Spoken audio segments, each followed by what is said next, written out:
معلش يا جماعة اتأخرت عليكم في الفيديو شوية، بس ده ظروف غصب عني. حقكم عليا والله. الزمالك يخسر الشوط الأول، وحط 100 خط تحت الشوط الأول دي.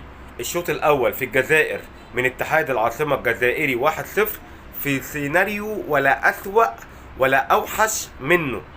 ما هو الزمالك كده، اسمه الزمالك المثير. ما ينفعش الموضوع يعدي كده. الزمالك تراجيدي، الزمالك دراما.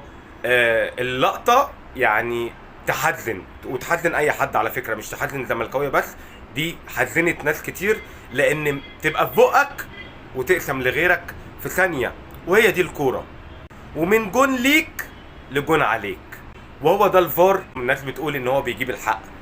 فبعد من جول عالمي لنادي الزمالك والبازيرة، اللعيب الكبير اللي انا مش عارف يا ابني هو انت مصاب ولا انت سليم. لو انت سليم ما لعبتش ليه من الاول؟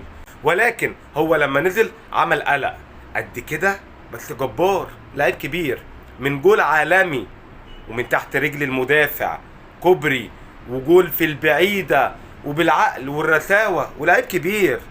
لمرة واحدة الحكم يغير القرار ويرجع للفار عشان يكتشف جريمة عملها حسام عبد المجيد في نفس الكورة بتاعت الهدف. الزمالك آه، الشوط الاولاني ما كانش هو الزمالك اللي احنا عارفينه، وطبعا ده عادي، ده نهائي وده ماتش الذهاب، وفي نفس الوقت بيلعب فرقة بتعرف تتعامل في البطولات دي.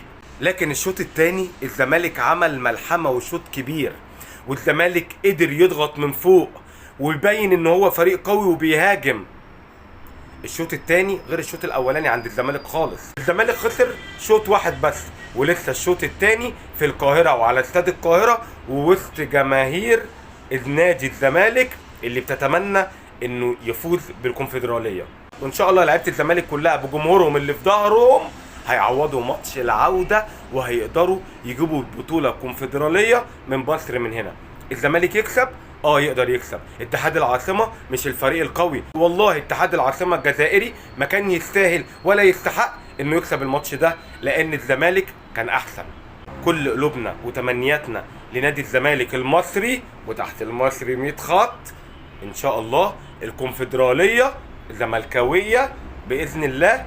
لسه عندنا فرصة، ولسه الزمالك ان شاء الله قادر انه يحقق المكسب بفرق جولين على الاقل في مصر. كل تمنياتنا لنادي الزمالك بالفوز، الكونفدرالية يا زملكاوية. سلام.